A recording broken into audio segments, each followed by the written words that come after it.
3시간 만에 한 나라의 정권이 무너졌습니다. 남미 전역이 공포에 떨었습니다. 다음은 우리인가? 모든 나라가 취약성을 재점검했습니다. 하지만 대부분은 무방비였습니다.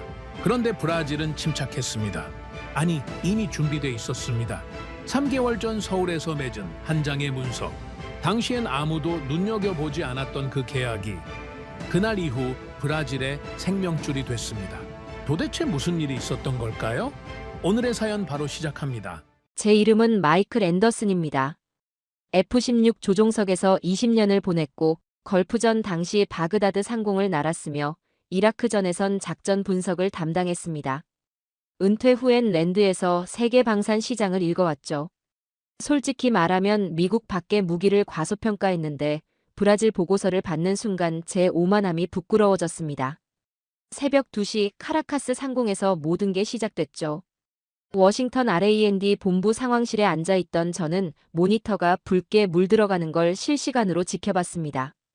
베네수엘라 전자전 시스템이 일제히 먹통이 되고 있었습니다.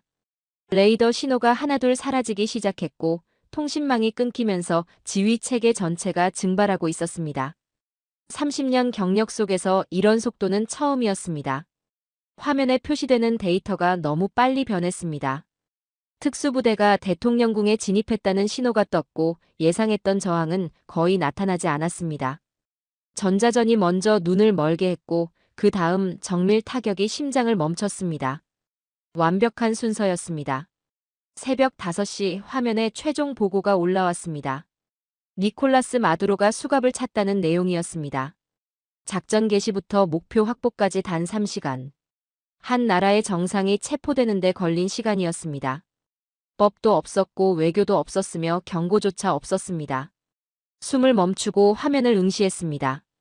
이건 단순한 군사작전이 아니었습니다. 새로운 전쟁의 규칙이 쓰이고 있었습니다.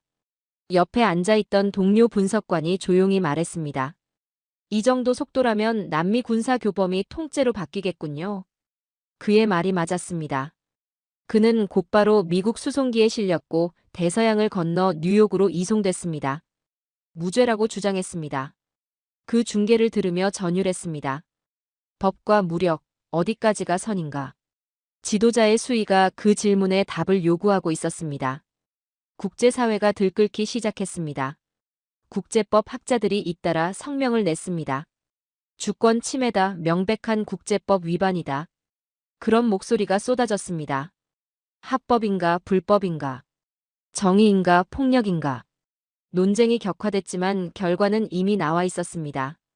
베네수엘라는 혼란에 빠져 있었습니다. 전쟁은 탄환보다 법이 오래 남는다고 배웠는데 그 법이 흔들렸습니다. 아니, 법 자체가 무기가 되어버린 건지도 모르겠습니다. 남미 전역이 공포에 휩싸였습니다. 브라질, 콜롬비아, 에콰도르, 페루.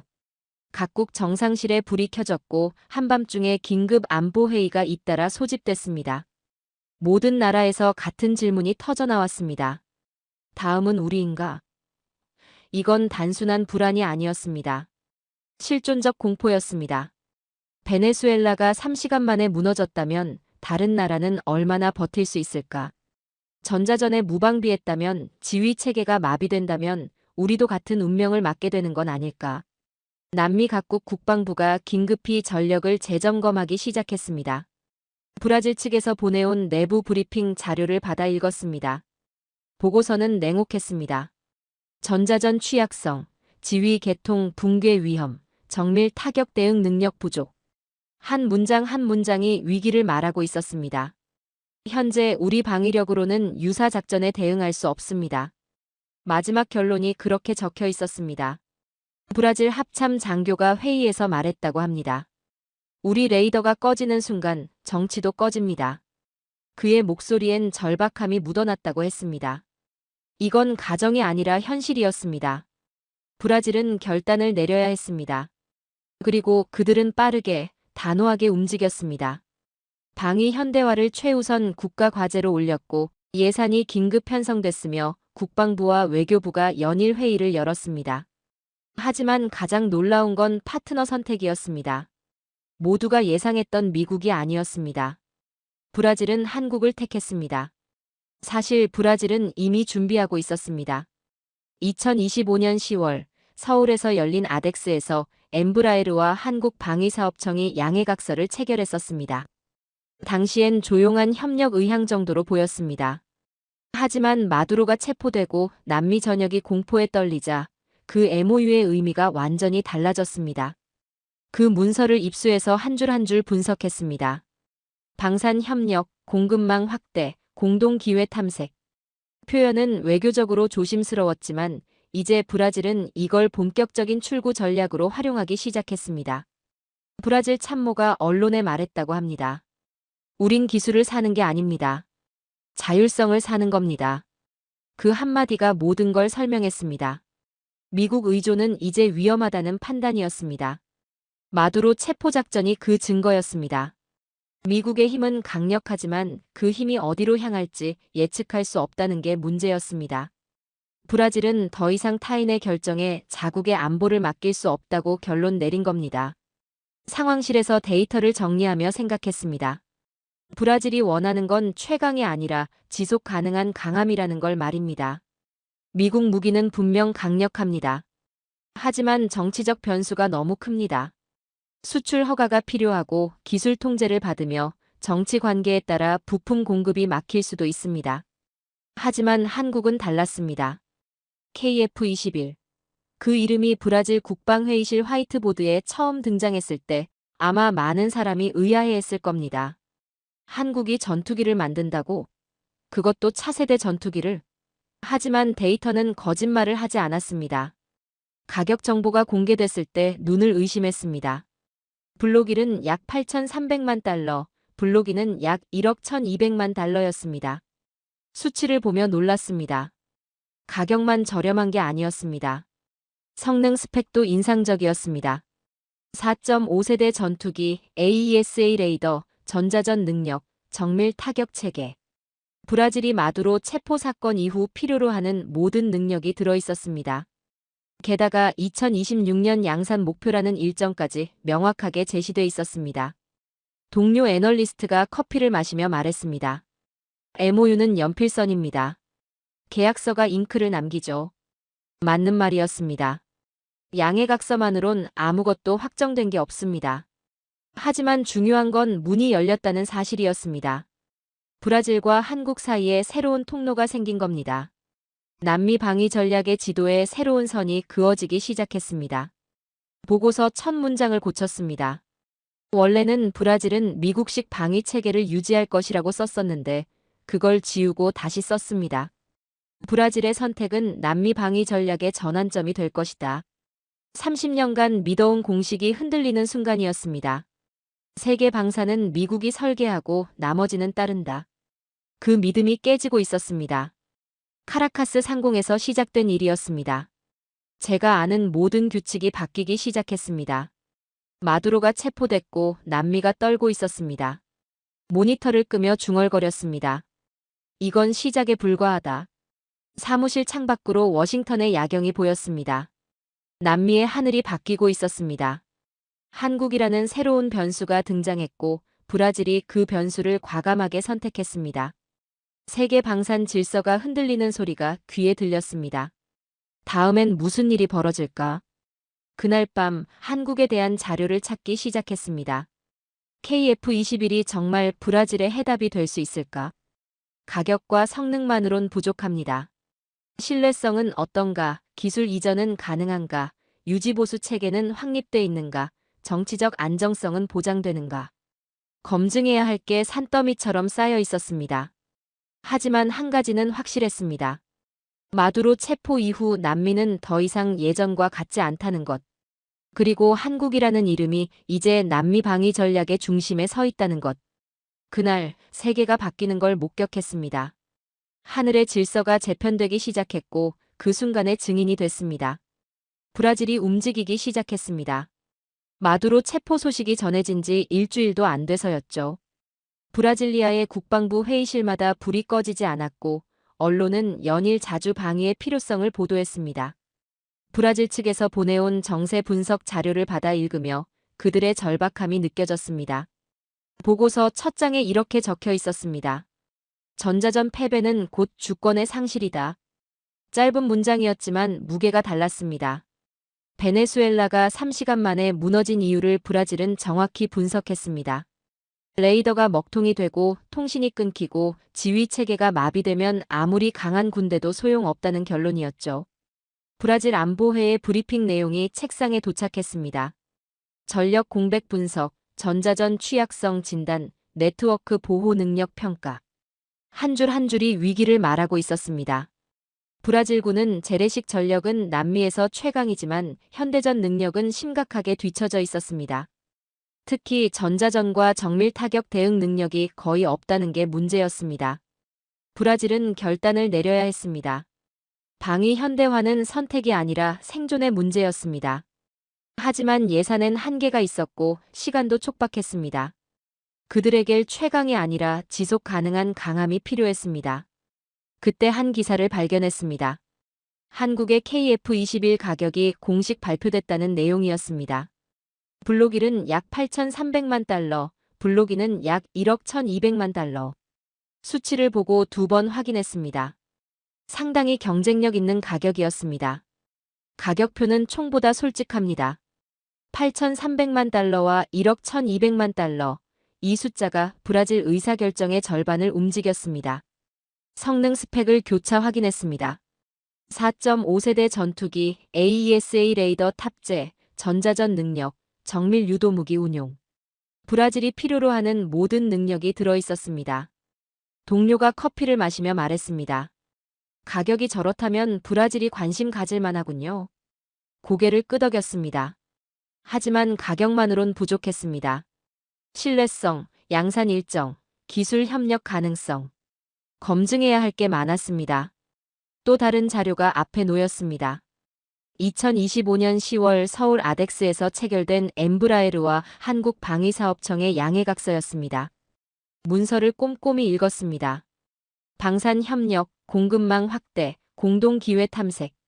외교적 표현이었지만 핵심은 명확했습니다. MOU 한 장이 전장을 바꾸진 않습니다. 하지만 문을 엽니다. 브라질과 한국 사이에 새로운 통로가 생긴 겁니다. 엠브라에르는 남미 최대 항공방산 기업이고 한국방위사업청은 이제 세계 방산 시장에서 무시할 수 없는 존재입니다. MOU 세부 항목을 분석했습니다. 공급망 편입, 부품 현지 생산 가능성, 공동 프로젝트 탐색. 브라질이 원하는 건 단순히 전투기를 사는 게 아니었습니다. 자율성을 사는 거였습니다. 미국 무기 체계에 종속되지 않고 자체 방산 생태계를 구축하는 겁니다. 브라질 참모가 언론 인터뷰에서 말했습니다. 우린 기술을 사는 게 아닙니다. 자율성을 사는 겁니다. 그 한마디가 모든 걸 설명했습니다. 브라질은 더 이상 누군가의 결정에 자국 안보를 맡기고 싶지 않았습니다. 마두로 체포가 그 증거였습니다. 워싱턴 본부 회의에서 이 내용을 보고했습니다. 반응은 냉담했습니다. 한 선임 분석관이 말했습니다. 한국 전투기요? 브라질도 결국 우리에게 돌아올 겁니다. 반박하지 않았습니다. 하지만 속으로 생각했습니다. 브라질은 대체품을 찾는 게 아니라 출구를 찾는 거라고 말입니다. 그날 밤 인도네시아 관련 보도를 찾아봤습니다. KF-21 공동 개발 파트너였던 인도네시아가 분담금을 축소하고 지연시키고 있다는 내용이었습니다. 원래 약속했던 금액의 일부만 지불했고 일정도 계속 미뤄지고 있었습니다. 하지만 브라질 입장에선 기회였습니다. 인도네시아가 흔들린다면 브라질이 대체 파트너가 될 수 있었습니다. 지불 능력도 있고 산업 기반도 탄탄하며 정치적 의지도 확실했습니다. 메모를 남겼습니다. 리스크 분산, 브라질 한국 카드. 양국 모두에게 기회가 될 수 있었습니다. 동료 애널리스트가 말했습니다. MOU는 연필선입니다. 계약서가 잉크를 남기죠. 맞는 말이었습니다. 양해각서만으론 아무것도 확정되지 않았습니다. 하지만 중요한 건 방향이었습니다. 브라질이 어디로 가고 있는지, 한국이 무엇을 제안할 수 있는지. 그 방향이 명확해지고 있었습니다. 브라질 국방 예산 자료를 검토했습니다. 총 소유 비용 분석, 가동률 가정치, 현지 정비 능력 평가. 브라질은 철저하게 계산하고 있었습니다. 8,300만 달러와 1억 1,200만 달러. 이 숫자가 매력적이었지만 운용 비용까지 고려해야 했습니다. 싼 게 좋은 게 아니라 유지되는 게 중요했습니다. 브라질 재정관이 회의에서 말했다고 합니다. 가격보다 중요한 건 가동률입니다. 10년 뒤에도 날 수 있어야 합니다. 현명한 지적이었습니다. 전투기는 사는 게 끝이 아닙니다. 부품 공급, 정비 지원, 업그레이드. 모든 게 지속돼야 합니다. 그래서 공급망이 중요했습니다. 엠브라에르와 한국방위사업청이 논의하는 핵심이 바로 그거였습니다. 부품을 브라질에서 생산하고 정비 생태계를 현지화하며 기술을 이전받아 자체 개량 능력을 확보하는 겁니다. 보고서에 한 줄을 추가했습니다. 브라질의 선택은 가격 경쟁력만이 아니라 파트너십 가능성에 기반한다. 30년간 봐온 방산 거래와는 달랐습니다. 단순히 무기를 사고 파는 관계가 아니라 함께 만들고 함께 운용하는 관계였습니다. 브라질은 파트너를 원했고 한국은 그 파트너가 될 준비가 돼 있었습니다. 마두로 체포 이후 남미가 배운 교훈은 명확했습니다. 의존은 위험하다. 자율이 답이다. 그리고 한국은 그 자유를 함께 구축할 수 있는 파트너로 떠올랐습니다. 상황실을 나서며 생각했습니다. 수치가 거짓을 못 꾸민다고요. 8,300만 달러와 1억 1,200만 달러, MOU 한 장, 공급망 협력 가능성. 이 모든 게 하나의 방정식을 만들고 있었습니다. 비용, 기술, 정치. 세 가지 변수가 브라질의 해법을 가리키고 있었습니다. 남미의 하늘이 바뀌고 있었습니다. 브라질이 먼저 움직였고 한국이 문을 열었습니다. 그날 세계 방산 질서가 재편되는 걸 다시 한번 목격했습니다. 가격표가 증명했고 MOU가 방향을 제시했으며 공급망 논의가 미래를 약속했습니다. 한국에 대한 자료가 쌓여갔습니다. 밤새 KF-21 개발 과정을 추적했고 아침이 되자 책상 위엔 보고서와 기사가 산더미처럼 쌓여 있었습니다. 처음엔 회의적이었습니다. 한국이 정말 독자적으로 전투기를 만들 수 있을까? 하지만 데이터는 의심을 하나씩 무너뜨렸습니다. 2026년 양산 목표. 이 일정이 제일 먼저 눈에 들어왔습니다. 개발 단계를 거쳐 이제 양산 전환을 앞두고 있었습니다. 블록별 임무도 명확하게 구분돼 있었습니다. 블록 1은 제공 우세, 블록 2는 다목적 임무. 한국 공군의 요구사항을 정확히 반영한 설계였습니다. 양산 일정과 블록 임무를 교차 확인했습니다. 시험 비행 데이터, 레이더 성능 테스트, 무장 통합 시험. 하나하나 점검하면서 느꼈습니다. 이건 계획이 아니라 진행 중인 현실이라는 걸 말입니다. 스펙은 거짓말을 못합니다. 가격, 일정, 협력 구조. 삼박자가 맞아떨어지고 있었습니다. 남미 언론이 움직이기 시작했습니다. 브라질뿐 아니라 콜롬비아, 페루, 칠레의 방산 전문지가 KF-21을 다루기 시작했습니다. 가격 경쟁력, 성능 스펙, 양산 일정. 남미 안보 커뮤니티가 실무적 관심을 보이고 있었습니다. 유럽 매체도 마찬가지였습니다. 폴란드, 루마니아 언론이 한국 전투기를 주목했습니다. 남미 방산 분석가의 칼럼을 읽었습니다. 우린 쇼가 아니라 소티가 필요하다. 체계가 중요하다. 소티, 즉 실제 출격 능력을 말하는 겁니다. 화려한 시연이 아니라 매일 날 수 있는 전투기가 필요하다는 뜻이었습니다. 가동률, 정비성, 부품 공급. 실전 운용의 현실을 말하고 있었습니다. 비용 대비 전력 상승률 시뮬레이션을 돌려봤습니다. 브라질이 8,300만 달러짜리 블록1을 24대 도입한다고 가정했을 때 총 19억 9,200만 달러가 필요합니다. 블록1을 선택하면 1억 1,200만 달러에 24대로 26억 8,800만 달러입니다. 브라질 국방 예산으로 감당 가능한 범위였습니다. 하지만 가격만으론 부족했습니다. 더 깊이 파고들었습니다. 엔진과 탄약 체계, 이 두 가지가 변수였습니다. KF-21은 미국제 엔진을 사용합니다. 미사일과 폭탄도 상당 부분 미국 체계를 따릅니다. 즉, 수출엔 미국의 승인이 필요합니다. 이건 정치적 리스크였습니다. 브라질이 한국에서 전투기를 사더라도 미국이 엔진과 무기 수출을 막으면 무용지물이 됩니다. 방산 기술 고문의 말을 떠올렸습니다. 엔진 통제가 열쇠다. 그 문이 열리면 시장이 열린다. 맞는 말이었습니다.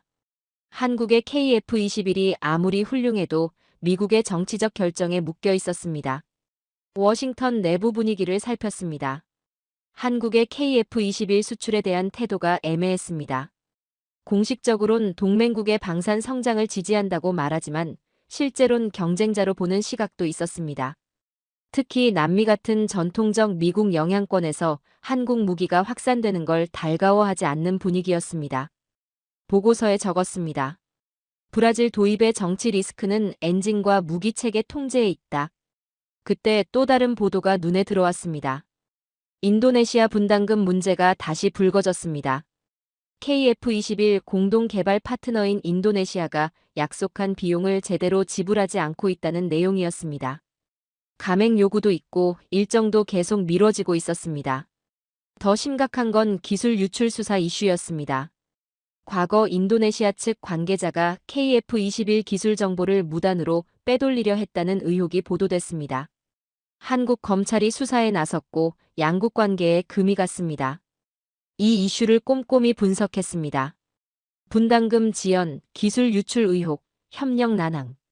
인도네시아는 신뢰할 만한 파트너가 아니라는 평가가 나오기 시작했습니다.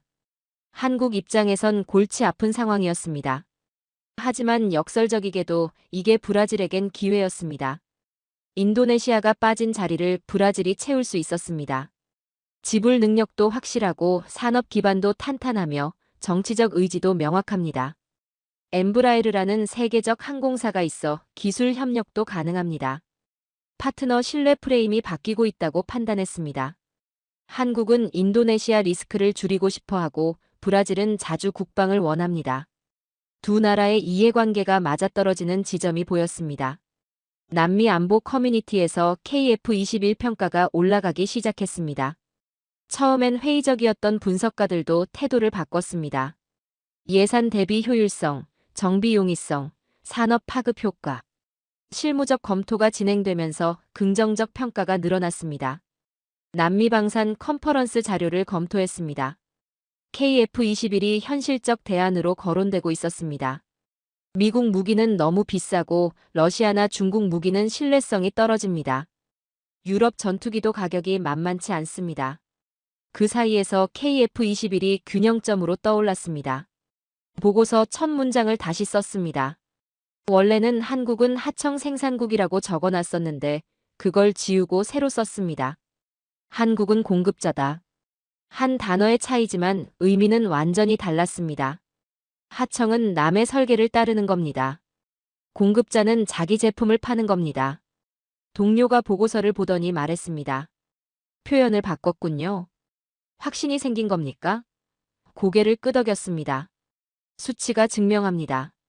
한국의 시간이 왔어요. 밤늦게까지 자료를 정리했습니다. KF-21의 양산 일정, 블록별 임무, 가격 경쟁력, 엔진과 무기 통제 리스크, 인도네시아 파트너 이슈, 남미 평가 상승. 모든 퍼즐 조각이 맞춰지고 있었습니다. 한국은 이제 선택지가 아니라 현실적 대안이었습니다. 다음 날 아침 회의에서 말했습니다. 한국의 KF-21은 남미 방산 시장의 게임 체인저가 될 수 있습니다. 몇몇 동료가 의아한 표정을 지었지만 데이터는 편이었습니다. 가격, 일정, 협력 구조, 산업 파급. 모든 지표가 같은 방향을 가리키고 있었습니다. 워싱턴 사무실 창밖을 바라봤습니다. 한국이라는 이름이 이제 남미 하늘에서 현실이 되고 있었습니다. 브라질이 한국을 택한 건 우연이 아니었습니다. 필연이었습니다. 마두로 체포가 촉발했고 가격이 설득했으며 데이터가 증명했습니다. 한국의 시간이 왔습니다. 30년 동안 믿어온 방산 질서가 바뀌고 있었습니다. 미국 중심의 시대가 끝나고 다극화된 시대가 시작되고 있었습니다. 그리고 그 중심에 한국이 서 있었습니다. 그날 역사가 쓰이는 걸 목격했습니다. 워싱턴 분위기가 달라지고 있었습니다. 마두로 체포 이후 남미가 흔들리자 미국 내 방산 커뮤니티가 한국의 부상을 경계하기 시작했습니다. 브라질 마이너스 한국 협력 소식이 전해지면서 국방 관련 싱크탱크와 로비 그룹이 움직였습니다. 조용하지만 확실한 긴장감이 감돌았습니다. RAND 내부 회의가 있었습니다. 한국의 KF-21 분석 보고서를 발표했습니다. 한국의 기술력은 단순한 하청이 아닙니다. 독자 개발 능력을 확보했고 이제 수출 경쟁력까지 갖췄습니다. 발표가 끝나자 회의실이 조용해졌습니다. 그리고 조롱이 시작됐습니다. 선임 분석관 한 명이 비웃듯 말했습니다. 앤더슨, 한국 홍보대사라도 되셨습니까? 그들이 F-16이나 F-35를 대체할 수 있다고. 진심으로 믿으십니까? 다른 동료도 거들었습니다. 브라질이 한국 전투기를 산다? 몇 년이나 갈지 지켜봅시다. 결국 우리에게 돌아올 겁니다. 반박하지 않았습니다. 데이터를 더 보여줘도 소용없다는 걸 알았습니다. 그들은 듣고 싶지 않았습니다. 미국 중심의 방산 질서가 흔들린다는 걸 인정하고 싶지 않았습니다. 조용히 자리로 돌아왔고 보고서를 가방에 넣었습니다. 며칠 뒤 2025년 10월에 조용히 체결됐던 브라질 한국 MOU가 미국 방산 언론에 크게 보도됐습니다. 마두로 체포 이후 그 의미가 완전히 달라졌고 헤드라인마다 긴장감이 묻어났습니다. 한방산 전문지는 이렇게 썼습니다. 한국은 너무 나간다. 공동 생산과 기술 이전까지 제한한다니 전통적 방산 질서에 도전하는 것인가? 미국 내 불안이 고조됐습니다. 방산 로비스트들이 의회를 찾아다녔고 국방부 관계자들은 한국의 수출 확대를 주시하기 시작했습니다. 표면적으론 동맹국의 성공을 축하한다고 말했지만 실제론 경쟁자의 부상을 견제하는 분위기였습니다. 그 사이에서 갈등했습니다.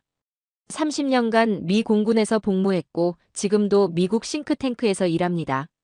뿌리는 미국입니다. 하지만 분석가로서 진실을 외면할 순 없었습니다.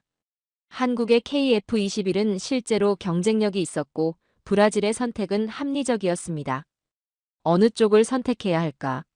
미국의 이익을 대변해야 할까? 아니면 객관적 진실을 말해야 할까? 밤늦게까지 고민했습니다. 창밖으로 워싱턴의 불빛이 보였습니다. 이 도시에서 30년을 살았습니다. 미국은 조국이고 삶의 터전입니다. 하지만 진실은 국적을 가리지 않습니다. 데이터는 거짓말을 못합니다. 한국은 이제 하청업체가 아니라 경쟁자입니다. 브라질은 미국을 떠나 한국을 선택하고 있습니다.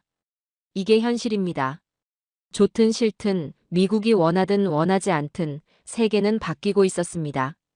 점점 진실 쪽으로 기울고 있었습니다. 한국을 편드는 게 아니라 팩트를 인정하는 겁니다. 가격은 경쟁력이 있고 기술은 검증됐으며 일정은 현실적입니다. 이걸 부정하는 건 분석가가 아니라 선정가가 하는 짓입니다. 다음 날 아침 상사를 찾아갔습니다. 제 보고서를 다시 검토해 주십시오. 한국의 KF-21은 과대평가가 아닙니다. 실제 위협입니다. 상사는 한숨을 쉬었습니다. 앤더슨, 자네 입장이 난처해지고 있네. 동맹국을 띄우는 건 좋지만 우리 이익도 생각해야지. 대답했습니다. 우리 이익은 진실에서 시작합니다. 한국을 과소평가하다가 시장을 잃는 게 더 큰 손해입니다. 상사는 고개를 저었습니다. 자네 뜻은 알겠네. 하지만 조심하게. 워싱턴은 자네가 생각하는 것보다 복잡한 곳이야. 사무실로 돌아와 보고서를 다시 펼쳤습니다. 브라질의 선택, 한국의 부상, 미국의 불안. 세 가지 변수가 얽혀 있었습니다. 마두로 체포는 단순한 군사작전이 아니었습니다. 남미 전체의 안보 전략을 바꾸는 촉매제였습니다. 그리고 한국은 그 변화의 수혜자였습니다.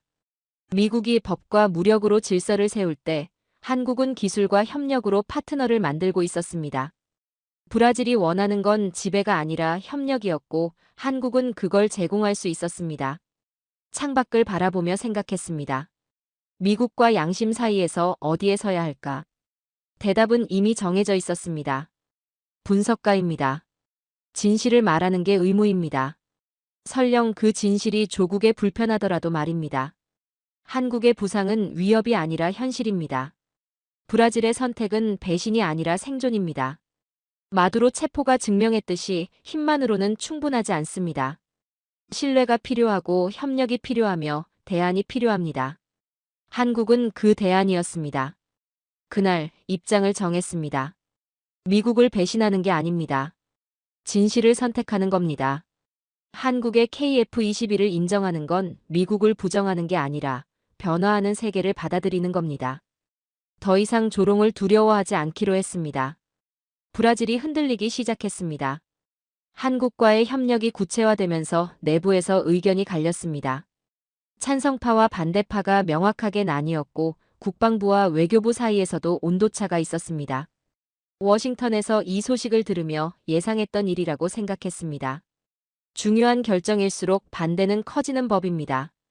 찬성파의 논리는 명확했습니다. 한국과 손잡아야 한다. 자주 국방의 기회다. 브라질 군 관계자들이 주축이었습니다.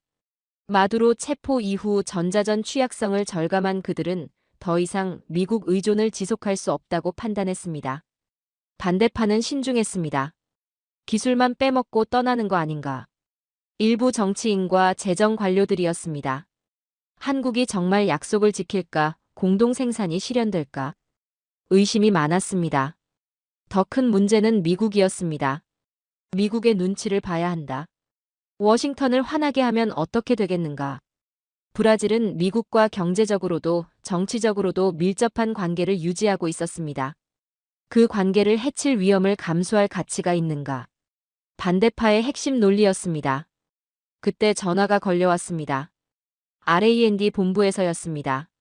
앤더슨, 브라질로 가게. 현지 분석 자문을 맡아줘. 놀랐습니다. 한국 편을 든다고 조롱받던 참이었는데 갑자기 브라질 파견이라니요. 상사가 설명했습니다. 자네만큼 양쪽을 다 아는 사람이 없어. 가서 객관적으로 평가해줘. 브라질행 비행기에 올랐습니다. 12시간의 비행 동안 자료를 다시 정리했습니다. 브라질의 찬반 논리, 한국의 제안 내용, 미국의 우려사항. 모든 변수를 머릿속에 그렸습니다. 브라질 국방부 회의실에서 첫 미팅이 열렸습니다. 양쪽 진영이 다 모였습니다. 찬성파는 군 관계자와 기술 전문가들이었고 반대파는 외교부와 재정부 관료들이었습니다. 중립적 자문 역할이었지만 분위기는 팽팽했습니다. 찬성파 장군이 먼저 말했습니다. 마두로 사건을 받습니다. 우린 무방비입니다. 한국은 우리에게 필요한 모든 걸 제공할 수 있습니다. 그의 목소리엔 절박함이 묻어났습니다. 이건 선택의 문제가 아니라 생존의 문제라는 투였습니다. 반대파 외교관이 반박했습니다. 한국을 믿을 수 있습니까? 그들이 약속을 지킬 보장이 있습니까? 게다가 미국을 자극하면 우리 경제에 타격이 옵니다. 현실적 우려였습니다. 회의는 평행선을 달렸습니다. 듣기만 했습니다. 양쪽 다 일리가 있었습니다. 군은 안보를 우선시했고 외교부는 관계를 우선시했습니다. 다음 날 한국 엔지니어 팀을 만났습니다. 그들은 브라질에 와서 기술 설명회를 하고 있었습니다. KF-21의 설계 철학, 생산 공정, 유지 보수 체계. 하나하나 상세하게 설명했습니다. 프레젠테이션을 지켜보며 놀랐습니다. 철저했습니다. 모든 질문에 데이터로 답했고 모든 우려에 구체적 해법을 제시했습니다. 공동 생산은 이렇게 진행됩니다. 1단계는 조립, 2단계는 부품 생산, 3단계는 설계 참여. 로드맵이 명확했습니다. 기술 이전은 단계별로 이루어집니다. 첫 3년은 교육, 다음 5년은 공동 개발. 일정도 구체적이었습니다. 브라질 군 관계자들이 감탄했습니다. 한 기술 장교가 말했습니다. 이 정도로 상세한 계획은 처음 봅니다. 다른 나라들은 추상적으로 말하는데 한국은 구체적입니다. 또 다른 장교도 거들었습니다. 신뢰가 생깁니다. 이 사람들은 약속을 지킬 겁니다. 같은 생각이었습니다. 한국 엔지니어들의 태도가 인상적이었습니다. 과장하지 않았고 할 수 있는 것과 없는 것을 명확히 구분했습니다. 엔진은 미국 승인이 필요합니다. 이건 우리도 어쩔 수 없습니다. 솔직했습니다. 하지만 그 외 모든 기술은 협력 가능합니다. 현실적이었습니다. 한국 팀장이 말했습니다. 우린 브라질을 고객이 아니라 파트너로 봅니다. 함께 만들고 함께 발전하는 관계를 원합니다. 그 말이 진심처럼 들렸습니다. 과거 본 방산 세일즈맨들과는 달랐습니다. 하지만 그날 저녁 정치인들과의 만찬에서 분위기가 바뀌었습니다. 한 유력 의원이 조용히 말했습니다. 앤더슨 박사, 솔직히 물어봅시다. 미국이 이걸 좋아할까요? 핵심을 찌르는 질문이었습니다. 신중하게 답했습니다. 공식적으로 미국은 동맹국의 성공을 환영합니다. 비공식적으론 긴장할 겁니다. 솔직한 대답이었습니다. 의원이 다시 물었습니다. 긴장이 제재로 이어질 수 있습니까? 잠시 망설이다가 답했습니다. 가능성은 있습니다. 하지만 확률은 낮습니다. 다른 의원이 끼어들었습니다. 우린 위험을 감수할 수 없습니다. 브라질 경제는 미국과 긴밀합니다. 무역, 투자, 기술 협력. 모든 게 연결돼 있습니다. 그의 말도 맞았습니다. 그날 밤 호텔방에서 보고서를 썼습니다. 브라질의 딜레마가 명확하게 보였습니다. 안보와 경제, 자율과 동맹, 미래와 현재. 모든 게 얽혀 있었습니다. 보고서 마지막 줄에 이렇게 썼습니다. 이건 단순한 계약이 아니다. 새로운 세계 질서의 시험대다. 브라질의 선택은 단지 전투기 구매를 넘어섰습니다. 21세기 국제관계의 새로운 모델을 만드는 일이었습니다. 며칠간의 브라질 체류가 끝났습니다. 공항으로 가는 차 안에서 생각했습니다. 브라질은 결국 어떤 선택을 할까? 찬성파의 절박함과 반대파의 신중함, 한국의 성실함과 미국의 그림자. 모든 변수가 균형을 이루고 있었습니다. 하지만 한 가지는 확실했습니다. 브라질이 무엇을 선택하든 세계는 이미 바뀌고 있다는 것. 한국은 더 이상 선택지가 아니라 현실이었습니다. 마두로 체포가 촉발한 변화는 이제 돌이킬 수 없었습니다. 비행기에 올라 창밖을 바라봤습니다. 브라질리아의 불빛이 멀어졌습니다. 그 도시 어딘가에서 지금도 회의가 열리고 있을 겁니다. 브라질은 역사적 갈림길에 서 있었습니다. 그리고 그 현장을 목격한 증인이었습니다. 브라질에서 돌아온 지 일주일이 지났습니다. 상세한 보고서를 제출했고 R&D 본부는 검토 중이었습니다. 브라질의 갈등, 한국의 성실함, 미국의 그림자. 모든 변수를 정리해서 보냈습니다. 답변을 기다리는 동안 추가 자료를 계속 모았습니다. 그러던 어느 날 긴급회의 소집 통보가 왔습니다. 화상회의였습니다. 워싱턴 본부와 연결하라는 지시였습니다. 회의실로 들어갔고 화면에 본부 간부들이 나타났습니다. 표정들이 굳어 있었습니다. 뭔가 중대한 일이 터진 게 분명했습니다. 국방 담당 부국장이 먼저 말했습니다. 앤더슨, 브라질 마이너스 한국 거래가 문제에 봉착했네. 긴장했습니다. 무슨 문제입니까? 그가 화면을 공유했습니다. 문서 제목이 보였습니다. KF-21 엔진 수출 승인 검토. 미국산 엔진 라이선스 문제였습니다. KF-21은 미국 제너럴 일렉트릭의 F414 엔진을 사용합니다. 한국이 브라질에 KF-21을 수출하려면 미국이 엔진 재수출을 승인해야 합니다. 그런데 그 승인이 지연되고 있었습니다. 부국장이 설명했습니다. 국무부와 국방부가 의견이 갈리고 있네. 국무부는 동맹국 지원 차원에서 승인하자는 입장이고 국방부는 신중론이지. 물었습니다. 신중론의 근거가 뭡니까? 그가 잠시 망설이다가 답했습니다. 우리 시장 점유율 하락 우려야. 정치가 기술을 막고 있었습니다. 한국의 KF-21이 아무리 훌륭해도 엔진 승인이 나지 않으면 브라질 수출은 불가능했습니다. 미국이 스위치를 쥐고 있었고 그 스위치를 켤지 말지 고민하고 있었습니다. 다른 간부가 말했습니다. 브라질이 한국 전투기를 사면 다른 남미 국가들도 따라갈 겁니다. 콜롬비아, 페루, 칠레. 우리 시장이 무너질 수 있어요. 현실적 우려였습니다. 남미는 전통적으로 미국 무기 시장이었습니다. 한국이 뚫고 들어오면 판도가 바뀝니다. 조심스럽게 의견을 냈습니다. 하지만 막는다고 해결될까요? 한국은 자체 엔진 개발을 진행 중입니다. 시간 문제일 뿐입니다. 회의실이 조용해졌습니다. 말이 핵심을 찔렀기 때문입니다. 워싱턴 담당자가 화면에 나타났습니다. 국방부 고위 관계자였습니다. 그가 단호하게 말했습니다. 정치가 예스라 말할 때만 금속이 날아오릅니다. 지금은 예스가 아닙니다. 냉정한 선언이었습니다. 엔진 승인을 막겠다는 뜻이었습니다. 반박했습니다. 그럼 한국은 어떻게 됩니까? 우리 동맹국입니다. 그들의 수출을 막으면 신뢰가 깨집니다. 그가 냉소적으로 웃었습니다. 신뢰보다 이익이 먼저입니다, 앤더슨. 자네도 알지 않나? 다른 참석자가 끼어들었습니다. 더 큰 문제가 있습니다. 한국이 자체 엔진을 완성하면 어떻게 됩니까? 그때는 우리가 막을 수단이 없습니다. 회의실에 긴장이 흘렀습니다. 워싱턴 담당자가 다시 말했습니다. 한국산 엔진이 등장하는 날, 미국의 독점은 끝납니다. 그 한마디가 모든 걸 설명했습니다.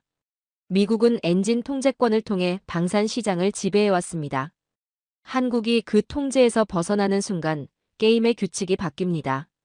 충격을 받았습니다. 처음으로 미국이 두려워하는 나라를 본 겁니다.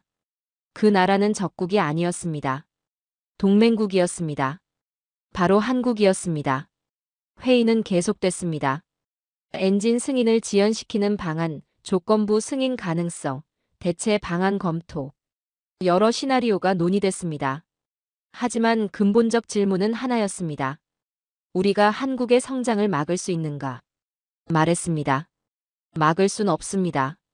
늦출 수는 있어도 막을 순 없습니다. 회의실이 다시 조용해졌습니다. 국방 담당자가 물었습니다. 근거가 뭔가? 답했습니다. 한국의 역사입니다. 그들은 반도체도 조선도 자동차도 독자 개발했습니다. 엔진도 마찬가지일 겁니다. 누군가 냉소적으로 말했습니다. 그럼 우리가 손 놓고 있자는 건가? 고개를 저었습니다. 협력하자는 겁니다. 막으려 들면 관계만 나빠집니다. 차라리 함께 가는 게 낫습니다. 하지만 의견은 받아들여지지 않았습니다. 회의가 끝났습니다. 결론은 나지 않았습니다. 엔진 승인은 보류됐고 추가 검토가 필요하다는 애매한 마무리였습니다. 화면을 끄며 한숨을 쉬었습니다. 정치적 암투가 시작됐습니다. 브라질 수출이 막힐 위기였습니다. 브라질에 연락했습니다. 상황을 설명했습니다. 브라질 측은 침묵했습니다. 예상했던 일이었지만 실제로 닥치니 당혹스러운 모양이었습니다. 외교안보 참모가 말했습니다. 우린 무기를 사는 게 아닙니다. 허가를 설계해야 합니다. 맞는 말이었습니다. 전투기는 단순히 돈을 내고 사는 물건이 아니었습니다. 정치적 승인이 필요했고 외교적 조율이 필요했으며 때로는 압력과 타협도 필요했습니다.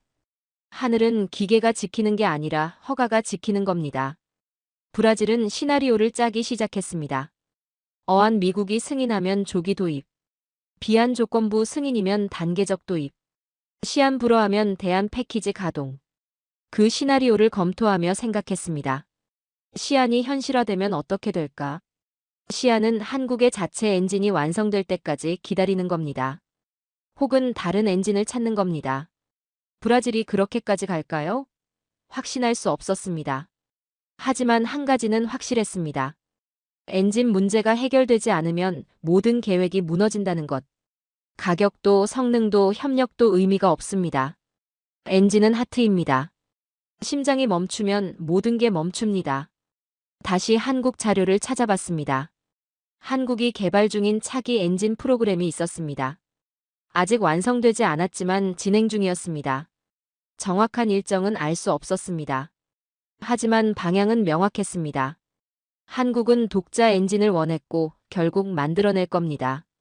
미국은 그걸 알고 있었습니다. 그래서 두려워했습니다. 지금 막지 않으면 영원히 막을 수 없다는 걸 알았습니다. 그래서 엔진 승인을 지연시키고 있었습니다. 하지만 그게 해답일까요? 의문이었습니다. 군사기술은 종종 정치의 밸브에 걸립니다. 엔진, 미사일, 소프트웨어. 통제 포인트가 많습니다. 미국은 그 통제권을 최대한 활용해왔습니다. 하지만 한국은 그 통제를 하나씩 풀어가고 있었습니다. 보고서에 한 줄을 추가했습니다. 엔진 통제는 일시적 수단이다. 근본적 해법은 협력이다. 하지만 워싱턴이 이 말을 들을까요? 확신할 수 없었습니다. 며칠 뒤 비공식 소식이 들렸습니다. 국방부가 엔진 승인을 더 지연시키기로 했다는 내용이었습니다. 최소 6개월은 보류한다는 겁니다. 브라질 거래를 사실상 막는 거였습니다. 브라질에 다시 연락했습니다. 그들은 이미 알고 있었습니다. 반응은 냉담했습니다. 역시 그렇군요. 자율이 필요한 이유입니다. 한국도 통보받았습니다. 그들의 반응은 침착했습니다. 한국 관계자가 말했습니다. 이해합니다. 정치적 결정이니까요. 하지만 우리는 계속 진행합니다. 자체 엔진 개발을 가속화하겠다는 뜻이었습니다. 그날 역사의 분기점을 목격했습니다. 미국이 문을 닫자 한국은 자기 문을 만들기로 했습니다. 브라질은 기다리기로 했습니다. 그 사이에서 두 세계를 봤습니다. 하나는 통제로 질서를 유지하려는 세계였고 다른 하나는 협력으로 미래를 만들려는 세계였습니다. 어느 세계가 이길까요? 알 수 없었습니다. 하지만 한 가지는 확실했습니다. 엔진의 문이 닫혔지만 이건 끝이 아니라는 것. 오히려 시작이라는 것. 한국은 포기하지 않을 것이고 브라질은 다른 길을 찾을 것이며 세계는 계속 변할 거라는 것. 그날 미국의 두려움과 한국의 의지가 충돌하는 순간을 목격했습니다. 엔진 승인이 막힌 지 2주가 지났습니다. 브라질은 대기 상태였고 한국은 조용했습니다. 워싱턴에서 계속 상황을 모니터링했습니다. 정치적 교착 상태가 언제까지 갈지 알 수 없었습니다. 그러던 어느 날 뉴스가 터졌습니다. 한국 공군이 KF-21 블록1 양산 전환을 공식 발표했습니다. 2026년 1월 중순이었습니다. 개발 단계를 마치고 이제 본격적인 양산에 들어간다는 선언이었습니다. 그리고 국방부 주최로 대규모 시연 행사를 연다는 소식도 함께 나왔습니다. 즉시 참석 신청을 했습니다. RAND 본부도 승인했습니다. 가서 직접 확인하게. 그게 진짜인지 말이야. 상사의 말투엔 여전히 회의가 묻어 있었습니다. 하지만 기회라고 생각했습니다. 실제로 KF-21을 보고 비행하는 모습을 확인할 수 있는 기회였습니다. 한국행 비행기에 올랐습니다. 기내에서 자료를 다시 정리했습니다. 양산형 6대가 편대 비행을 한다는 계획이었습니다. AESA 레이더 연동, 전자전 모듈 공개, 다목적 임무 프로파일 시연. 프로그램이 빼곡했습니다. 전 세계 언론에 실시간 생중계된다고 했습니다. 서울에 도착했습니다. 시연 장소는 공군 기지였습니다. 도착하니 이미 많은 사람이 와 있었습니다. 각국 방산 관계자, 언론, 군 대표단, 브라질 대표단도 보였습니다. 브라질 공군 장교들과 엠브라에르 기술진이 함께였습니다. 그들에게 다가갔습니다. 브라질 기술 참모가 알아봤습니다. 앤더슨 박사 여기서 뵙네요. 악수를 나눴습니다. 그가 조용히 말했습니다. 엔진 문제 들었습니다. 하지만 우린 포기하지 않았습니다. 고개를 끄덕였습니다. 오늘이 중요할 겁니다. 직접 보시게 될 겁니다. 관람석에 자리를 잡았습니다. 활주로가 보였고 경납고에서 전투기들이 나오기 시작했습니다. KF-21이었습니다. 회색 기체, 날렵한 형상. 6대가 줄지어 활주로로 향했습니다. 가슴이 뛰기 시작했습니다. 한국 국방부 관계자가 브리핑을 시작했습니다. 오늘 여러분은 KF-21 블록 1의 실전급 능력을 목격하게 됩니다. 양산형 기체 6대가 편대 비행을 하며 전술 기동, 레이더 연동, 전자전 능력을 시연합니다. 그의 목소리는 침착했지만 자신감이 묻어났습니다. 엔진 소리가 커지기 시작했습니다. 6대의 전투기가 동시에 추력을 올렸습니다. 굉음이 활주로를 가득 채웠습니다. 눈을 떼지 못했습니다. 첫 번째 기체가 이륙했고 나머지가 순차적으로 뒤를 따랐습니다. 완벽한 타이밍이었습니다. 상승하는 모습이 장관이었습니다. 6대가 편대를 이루며 하늘로 올라갔습니다. 관람석에서 탄성이 터져나왔습니다. 쌍안경으로 편대를 추적했습니다. 간격이 정확했고 각도가 일정했습니다. 데이터 화면을 확인했습니다. 편대 정렬 오차 0.3도. 믿기 어려운 정밀도였습니다. 브라질 기술 참모가 중얼거렸습니다. 저 정도 편대 비행은 고도로 훈련된 조종사와 완벽한 시스템이 있어야 가능합니다. 같은 생각이었습니다. 이건 시범 비행이 아니었습니다. 실전 운용 능력의 과시였습니다. 전자전 시연이 시작됐습니다. 지상 레이더가 전투기들을 추적하고 있었고 화면에 신호가 표시됐습니다. 그런데 갑자기 신호가 사라졌습니다. 6대 전부가 레이더에서 보이지 않게 됐습니다. 10초간 지속됐습니다. 그리고 다시 나타났습니다. 관람석이 술렁였습니다. 전자전 능력의 실전 시연이었습니다. 레이더 블라인드 존을 만들어낸 겁니다. 브라질 장교가 말했습니다. 이게 마두로를 체포한 능력입니다. 저걸 막을 방법이 없어요. 그의 목소리엔 경외감이 섞여 있었습니다. 다목적 임무 시연이 이어졌습니다. 공대공 기동, 공대지 타격 프로파일, 정밀 폭격 시뮬레이션. 하나하나가 완벽했습니다. 데이터 수신율 100%, 잡음 없음. 모든 시스템이 동시에 작동하고 있었습니다. 화면에서 눈을 떼지 못했습니다. 6대가 다시 편대를 이뤄 저공 비행을 했습니다. 활주로 위를 통과하는 순간 굉음이 관람석을 뒤흔들었습니다. 엔진의 열기가 느껴질 정도였습니다. 전율했습니다. 엔진의 열이 하늘을 찢는 순간 믿던 질서가 무너졌습니다. 이건 복제가 아니었습니다. 진화였습니다. 한국은 다른 나라의 전투기를 베낀 게 아니라 자기만의 플랫폼을 만들어낸 겁니다. F-35의 그림자를 뒤로 한 채 한국의 금속이 태양을 삼키고 있었습니다. 브라질 기술 참모가 말했습니다. 그동안 본 건 소음이었습니다. 지금은 조화입니다. 정확한 표현이었습니다. 모든 시스템이 하나로 움직이고 있었습니다. 완벽한 통합이었습니다. 착륙이 시작됐습니다. 6대가 순차적으로 활주로에 내려왔습니다. 타이어가 지면에 닿는 순간까지 정확했습니다. 착륙 간격이 일정했고 제동거리도 계산된 대로였습니다. 마지막 기체가 착륙하자 관람석에서 박수가 터져나왔습니다. 박수를 치면서도 멍하니 있었습니다. 30년 공군 생활, 20년 분석 경력. 수많은 전투기를 봤습니다. 하지만 이건 달랐습니다. 단 20년 만에 완성된 4.5세대 플랫폼. 독자 개발, 독자 통합, 독자 운용. 한국이 해냈습니다. 미국과 유럽에서 온 전문가들도 충격을 받은 표정이었습니다. 한 미국 분석가가 말했습니다. 이 정도일 줄은 몰랐습니다. 완전히 새로운 세대군요. 유럽 기자도 카메라를 들이대며 중계했습니다. 한국이 방산 강국으로 부상했습니다. 이건 세계 질서의 변화입니다. 브리핑이 이어졌습니다. 한국 공군 장성이 나와 설명했습니다. KF-21은 우리 공군의 전력을 2배 이상 향상시킵니다. 양산 일정은 계획대로 진행 중이며 수출 문의도 다수 받고 있습니다. 마지막 문장이 의미심장했습니다. 브라질만이 아니라는 뜻이었습니다. 시연 후 경납고 투어가 있었습니다. 실제 기체를 가까이서 봤습니다. 복합재 동체, 정밀한 표면 처리, 최신 항전 장비. 하나하나가 최고 수준이었습니다. 한국 기술자가 설명했습니다. 우린 하늘을 사지 않았습니다. 직접 만들었습니다.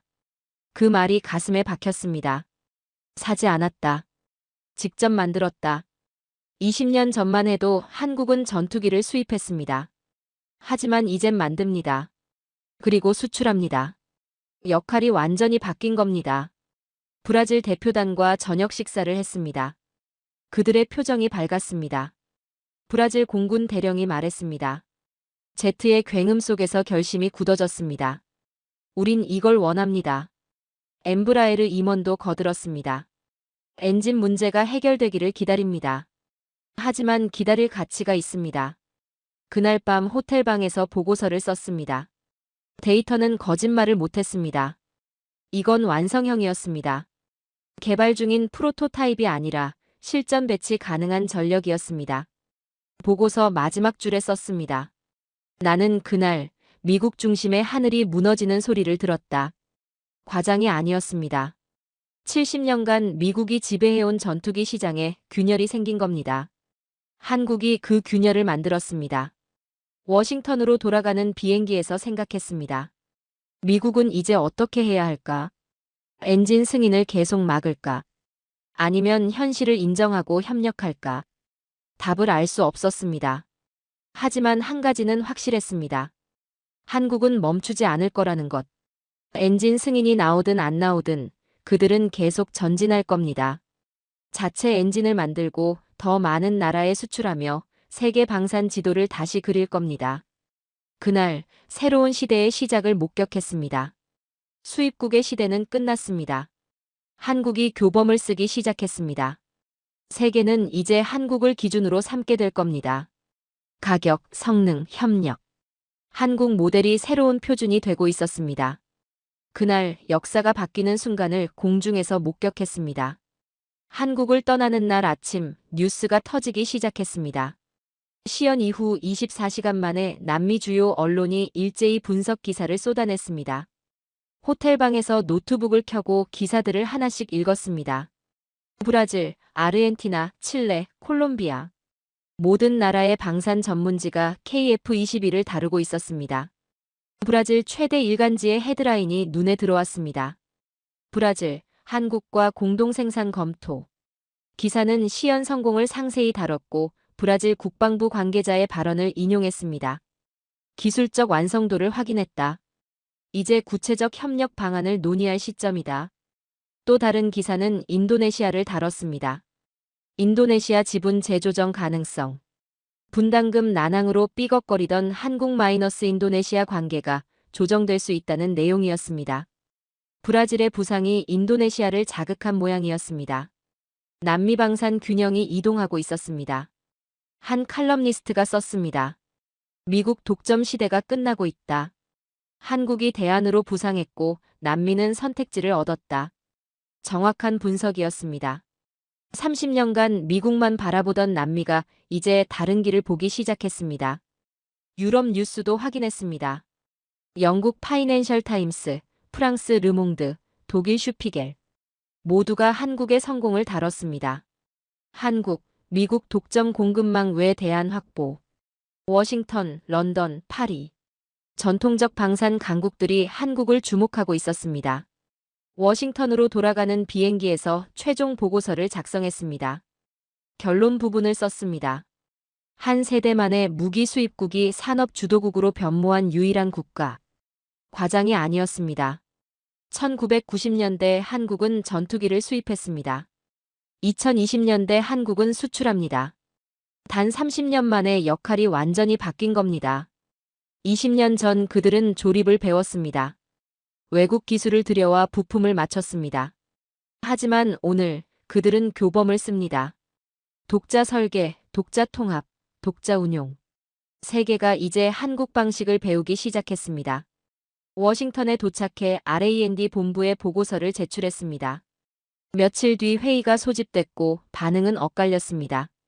일부는 인정했고 일부는 여전히 회의적이었습니다. 하지만 아무도 부정하지는 못했습니다. 데이터가 명확했으니까요. 그 사이 브라질과 한국의 후속 협의 소식이 들렸습니다. 브라질 대표단이 다시 서울을 방문했다는 뉴스였습니다. 이번엔 구체적인 사업 논의였습니다. 생산라인 연계, 정비 인프라 공동 투자, 부품 현지 생산 방안. 하나하나가 실무적이었습니다. 엠브라에르 공장 지도 위에 공동 라인이 표시되기 시작했다는 소식도 들렸습니다. 아직 확정은 아니지만 방향은 명확했습니다. 브라질은 단순히 전투기를 사려는 게 아니라 함께 만들려는 겁니다. 한국도 단순히 팔려는 게 아니라 함께 성장하려는 겁니다. 한 달 뒤 국제안보 포럼이 워싱턴에서 열렸습니다. 패널로 초청받았습니다. 주제는 변화하는 글로벌 방산 질서였습니다. 발표 날 대형홀에 수백 명이 모였습니다. 단상에 올라 마이크를 잡았습니다. 세계 전략 지도의 새 축이 그려졌습니다. 첫 문장이었습니다. 그 중심엔 한국이 있습니다. 홀이 조용해졌습니다. 계속했습니다. 2026년 1월 한국에서 KF-21 시연을 목격했습니다. 그날 확신했습니다. 방산 질서가 바뀌고 있다는 걸 말입니다. 데이터를 보여줬습니다. 가격 경쟁력, 기술 완성도, 협력 모델. 하나하나 설명했습니다. 한국은 이제 참가자가 아니라 규범의 작성자입니다. 그들이 제시하는 파트너십 모델이 새로운 표준이 되고 있습니다. 마지막 슬라이드를 보여줬습니다. 하늘은 언제나 같은 높이에 있지만 그걸 먼저 닿은 나라는 한국이었습니다. 발표가 끝났습니다. 잠시 침묵이 흘렀습니다. 그리고 박수가 터져 나왔습니다. 몇몇이 일어섰습니다. 기립박수였습니다. 브라질 언론인이 질문했습니다. 앤더슨 박사, 한국의 성공을 어떻게 정의하시겠습니까? 답했습니다. 이건 전투기가 아닙니다. 국가의 비전입니다. 한국은 무기를 만든 게 아니라 미래를 설계한 겁니다. 그날 저녁 한국 대사관 리셉션에 초대받았습니다. 한국 장교 한 명이 조용히 말했습니다. 우린 하늘을 돌려받았습니다. 그 말이 가슴에 와닿았습니다. 하늘을 돌려받았다. 70년간 다른 나라 전투기로 지켰던 하늘을 이제 자기 전투기로 지키게 된 겁니다. 집으로 돌아오는 길에 생각했습니다. 2026년 1월 베네수엘라의 폭격으로 시작해 한국의 비행으로 끝나는 한 달을 살았습니다. 전쟁은 법과 기술의 싸움이었지만 결국 의지의 문제였습니다. 이제 확신합니다. 한국의 하늘은 단지 영공이 아니라 의지의 공간입니다. 그들이 올려보낸 기체는 단순한 전투기가 아니었습니다. 그건 한 세대의 꿈과 노력, 그리고 자존심이 형태를 얻은 결과였습니다. 기술은 복제될 수 있습니다. 하지만 의지의 속도는 복제할 수 없습니다. 20년 만에 수입국에서 수출국으로 그 변화의 속도를 따라잡기는 어렵습니다. 세계의 하늘이 바뀌고 있었습니다. 그리고 이제 한국의 시대가 시작됐습니다. 오늘 영상에 공감하셨다면 구독과 좋아요 눌러주시고 주변 분들과도 공유해주세요. 여러분의 작은 관심과 응원이 영상 제작에 큰 힘이 됩니다. 오늘도 여러분의 하루의 작은 즐거움이라도 되었기를 바라며 지금까지 감동뭉클이었습니다. 끝까지 시청해주셔서 감사합니다.